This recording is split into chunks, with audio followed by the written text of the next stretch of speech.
Hello, this is Mr. McCrae. We're going to go over some grammar concepts. The first you can see on your screen here is correcting sentence fragments. This should be somewhat familiar to you when we talked about independent and dependent clauses a few months back.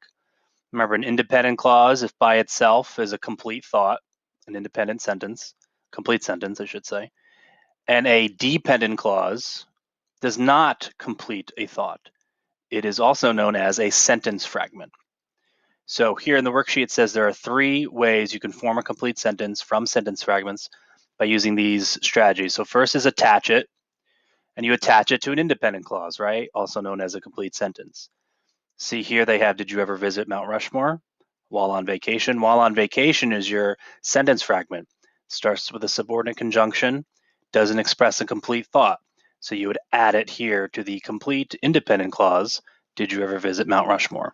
You could also add some words. You can add the missing subject, verb, or whatever other words are necessary to make the group of words grammatically complete. So see here, Western legends were chosen, the original figures on Mount Rushmore. This second part does not express a complete thought.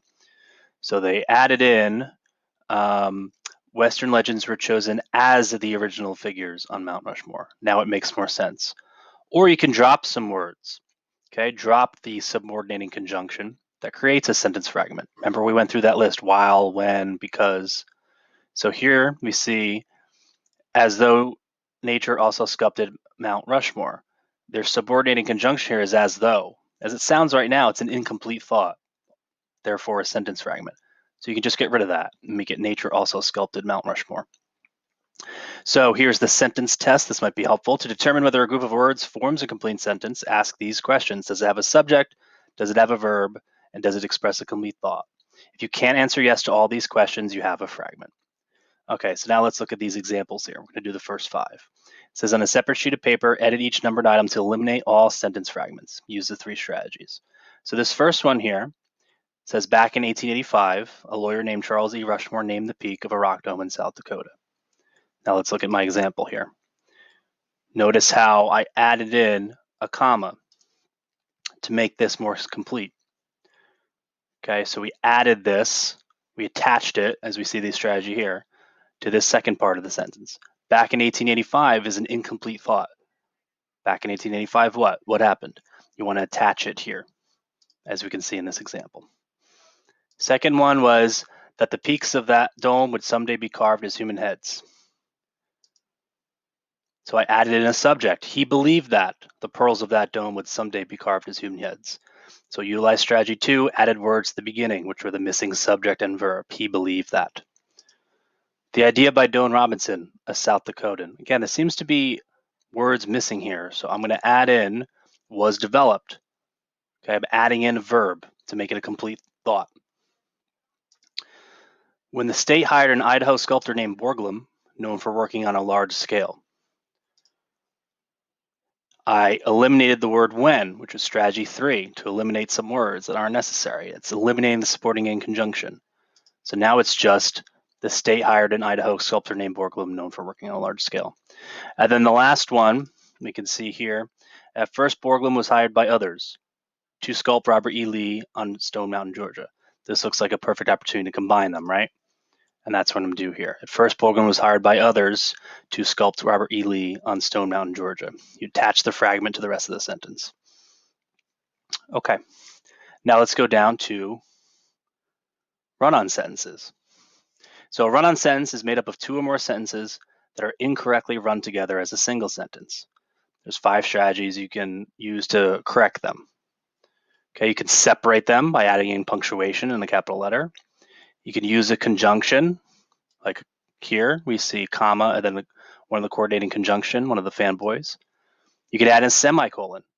This should sound familiar, right? Remember when we talked about adding independent clauses together? You wanted to add a coordinating conjunction or a semicolon to do that. You could do something called a conjunctive adverb. You could use a semicolon together with a conjunctive adverb, which is something like on the other hand. It's basically a transition. We'll see some examples. And you got to make sure you have a comma in there, or you can just create a clause. Okay, so let's look at some examples. So this first one here says Giovanni di Verrazzano, Name should ring a bell to you if you know New York, the Verrazano Bridge. And Henry Hudson explored the waterways around New York in 1524 and 1609. Verrazano sailed for the French and Hudson for the Dutch. So this one it seems like it's kind of in no man's land here with this comma. So we want to use strategy 1 and separate them by putting a period after 1609.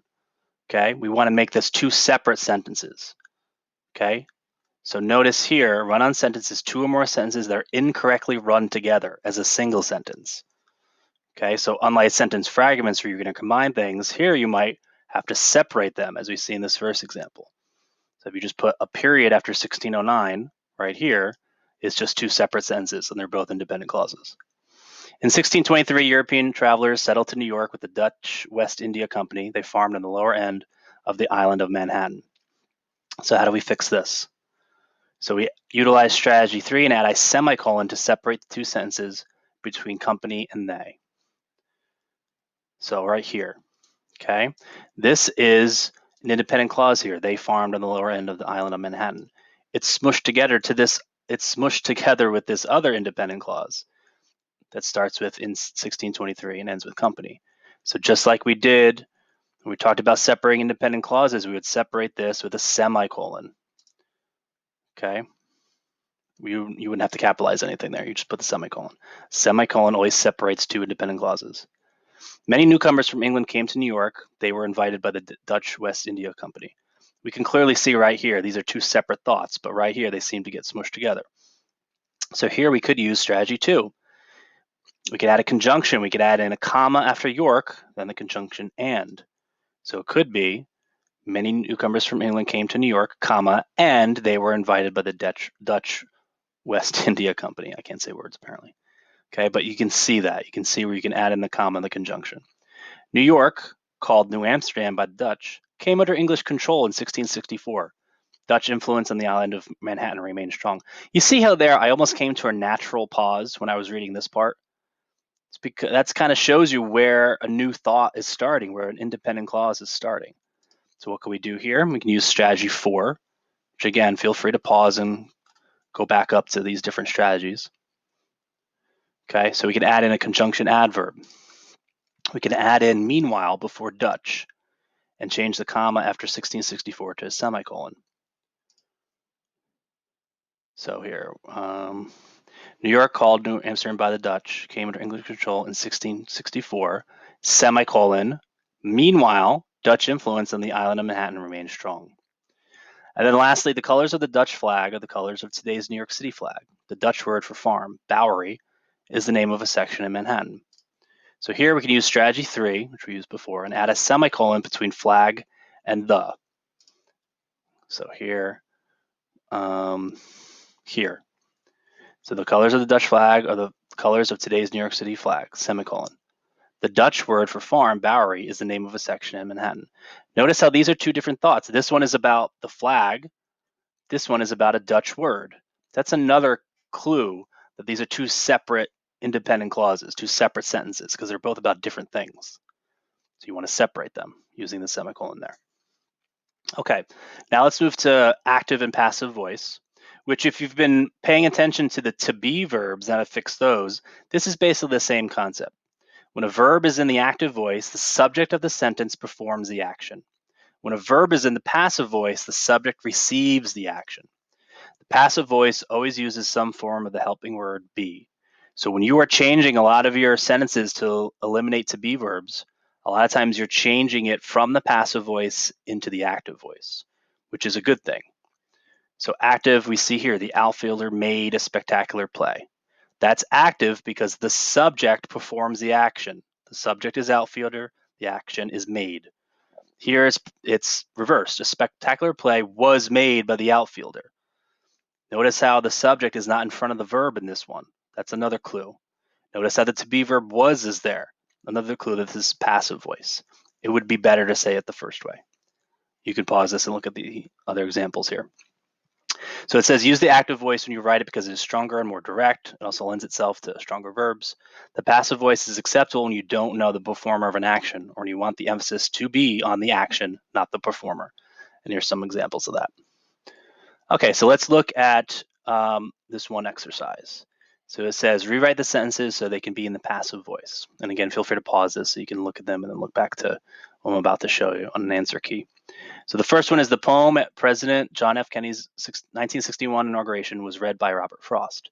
Sounds like the action of the sentence is reading the poem. Well, reading the poem is Robert Frost. So we want the subject and the verb to go first before all this other stuff. So we can revise this as to say, Robert Frost read a poem at John F. Kennedy's 1961 inauguration. Notice how I did that. He's the subject, Robert Frost, because he's the one performing the action, reading the poem. Second one, a poem for the 1997 inauguration of President Bill Clinton was recited by Miller Williams. Same concept. Miller Williams is your subject. Reciting the poem is the main verb. So we're going to switch that to be Miller Williams recited a poem at the 1997 inauguration of President Clinton. Let me do one more, and then you can look back at my corrections here, pause it, and take a look. So poems have been read by their authors at various presidential inaugurations. So what did we do here? Authors have read their poems at various presidential inaugurations. Okay, authors I put in front of read, and then I got rid of have been. So I got rid of the to be verb, I put the subject at the very beginning of the sentence, directly followed by the verb, and then the rest of the sentence. Okay, now feel free here again to look at some of my examples and to pause the video so you can see their correct versions in active voice. And then if we scroll down here for some more, again, you can pause here and then look at my examples here. Okay, so that is sentence fragments, run-on sentences, and the active and passive voice.